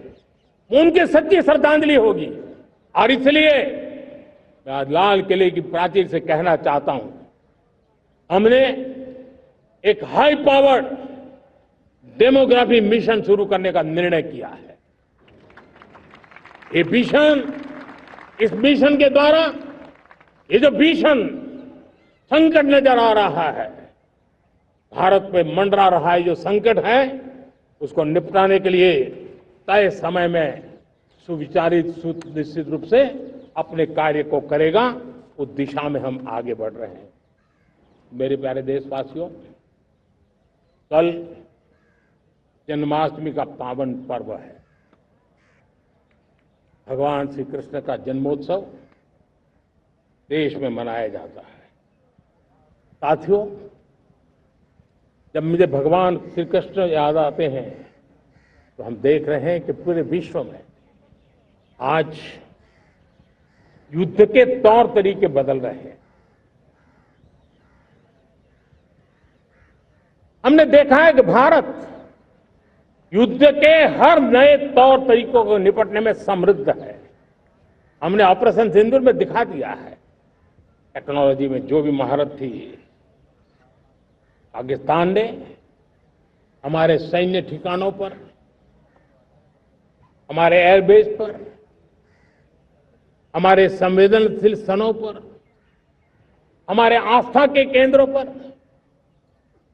हमारे नागरिकों पर मिसाइल्स, ड्रोन अनगिनत मात्रा में उन्होंने वार किया।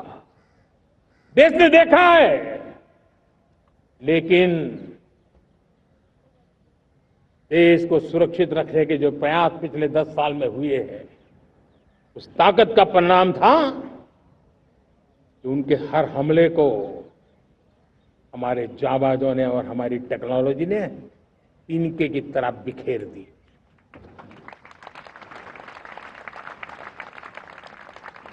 रत्ती भर नुकसान नहीं कर पाए। और इसलिए जब युद्ध के मैदान में टेक्नोलॉजी का विस्तार हो रहा है, टेक्नोलॉजी हावी हो रही है, तब राष्ट्र की रक्षा के लिए, देश के नागरिकों की सुरक्षा के लिए हमें भी, हमने जो आज महारत पाई है, वो महारत का और विस्तार करने की जरूरत है। हमने आज जो महारत पाई है, उसको लगातार अपग्रेड करते रहने की आवश्यकता है। और इसलिए साथियों, मैंने एक संकल्प लिया है। मुझे आपके आशीर्वाद चाहिए, कोटि कोटि देशवासियों के आशीर्वाद चाहिए, क्योंकि समृद्धि कितनी ही क्यों न हो, अगर सुरक्षा के प्रति उदासीनता बरतते हैं तो समृद्धि भी किसी काम की नहीं रहती। और इसलिए सुरक्षा का महत्व बहुत बड़ा है। और इसलिए मैं आज लाल किले की प्राचीर से कह रहा हूं, आने वाले 10 साल में 2035 तक राष्ट्र के सभी महत्वपूर्ण स्थलों, जिनमें सामरिक के साथ साथ सिविलियन क्षेत्र भी शामिल है, जैसे अस्पताल हो, रेलवे हो, जो भी आस्था के केंद्र हो, उन्हें टेक्नोलॉजी के नए प्लेटफॉर्म द्वारा पूरी तरह सुरक्षा का कवच दिया जाएगा। ये सुरक्षा का कवच लगातार विस्तार होता जाए, देश का हर नागरिक सुरक्षित महसूस करे। किसी भी प्रकार की टेक्नोलॉजी हम पर वार करने आ जाए, हमारी टेक्नोलॉजी उससे बेहतर सिद्ध हो। और इसलिए आने वाले 10 साल 2035 तक मैं ये राष्ट्रीय सुरक्षा कवच का विस्तार करना चाहता हूं, मजबूती देना चाहता हूं, आधुनिक बनाना चाहता हूं। और इसलिए भगवान श्री कृष्ण से प्रेरणा पाकर के हमने श्री कृष्ण का जो सुदर्शन चक्र था, उस सुदर्शन चक्र की राह को चुना है। आप में से बहुत लोगों को याद होगा, जब महाभारत की लड़ाई चल रही थी, श्री कृष्ण ने अपने सुदर्शन चक्र से सूर्य के प्रकाश को रोक दिया था और दिन में ही अंधेरा कर दिया था। सूर्य प्रकाश को सुदर्शन चक्र से रोक दिया था और तब अर्जुन ने जो शपथ ली थी जयद्रथ का वध करने की, उस प्रतिज्ञा को अर्जुन पूर्ण कर पाए थे। वो सुदर्शन चक्र के पराक्रम और रणनीति का परिणाम था। अब देश सुदर्शन चक्र मिशन लॉन्च करेगा।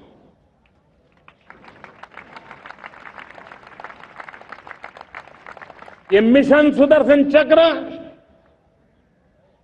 एक पावरफुल वेपन सिस्टम दुश्मन के हमले को न्यूट्रलाइज तो करेगा ही करेगा, लेकिन कई गुना ज्यादा दुश्मन पर हिट बैक करेगा।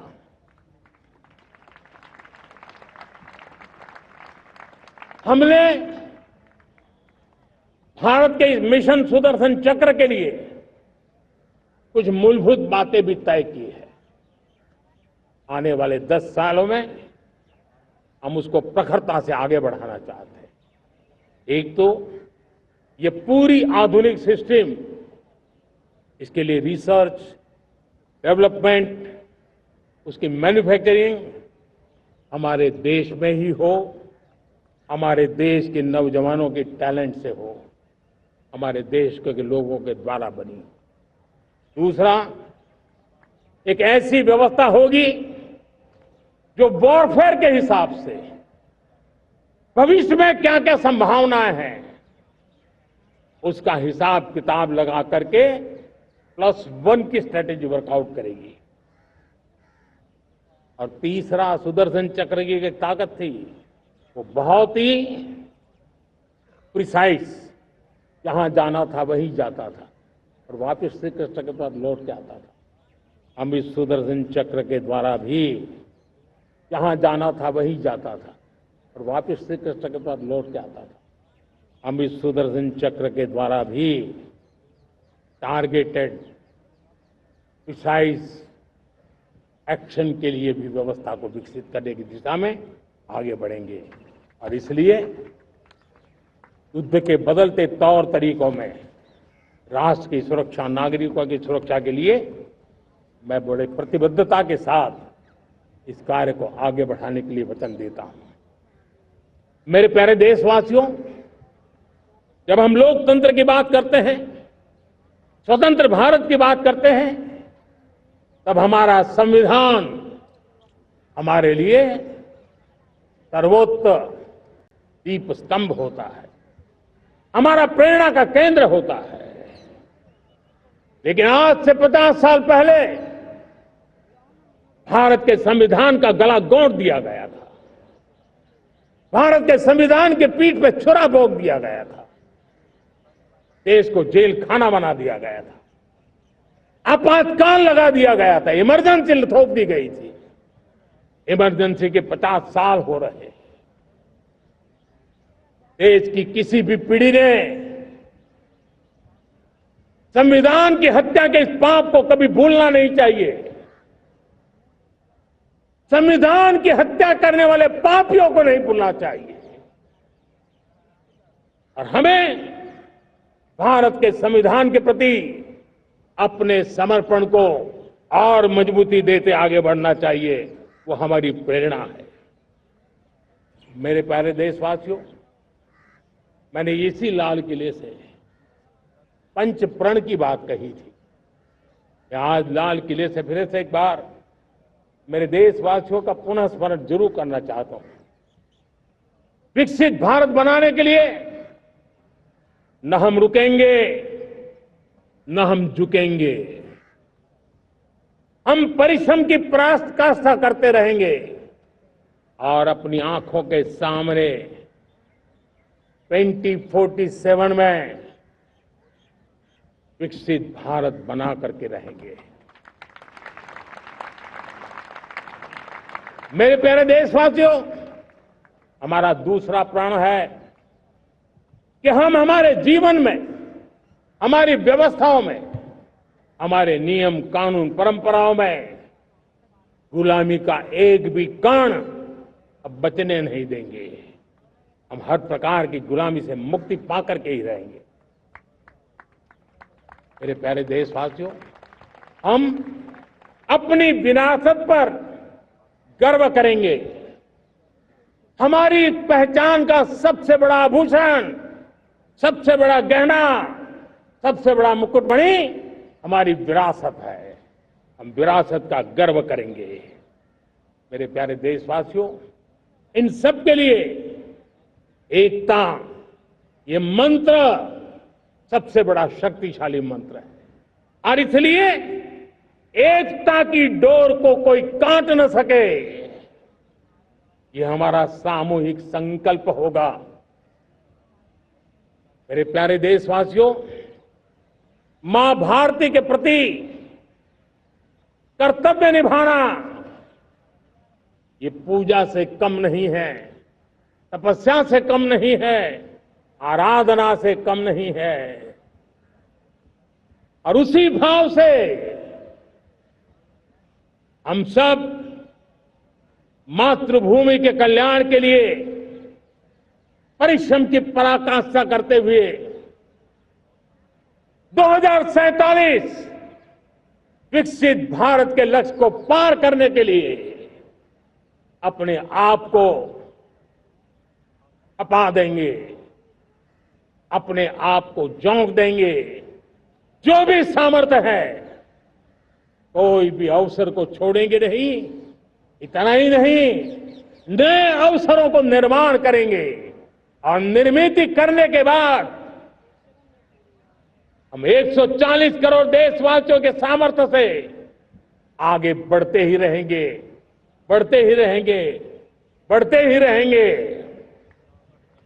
मेरे प्यारे देशवासियों, हमें याद रखना है, 140 करोड़ देशवासियों को याद रखना है, परिश्रम में जो तपा है, परिश्रम में जो तपा है, उसने ही तो इतिहास रचा है। परिश्रम में जो तपा है, उसने ही तो इतिहास रचा है।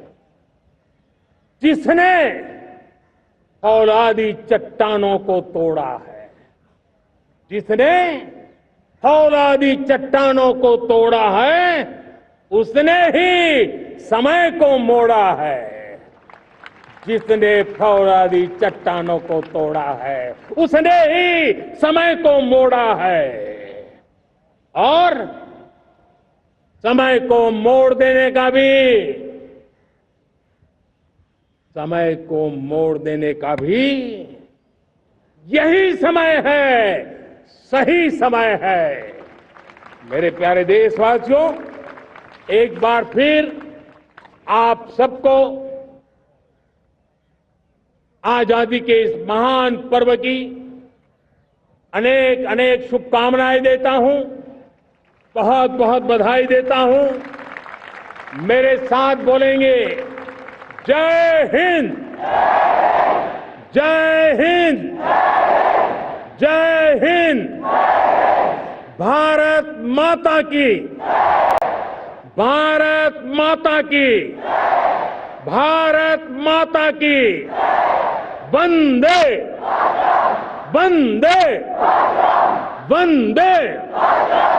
बहुत बहुत धन्यवाद।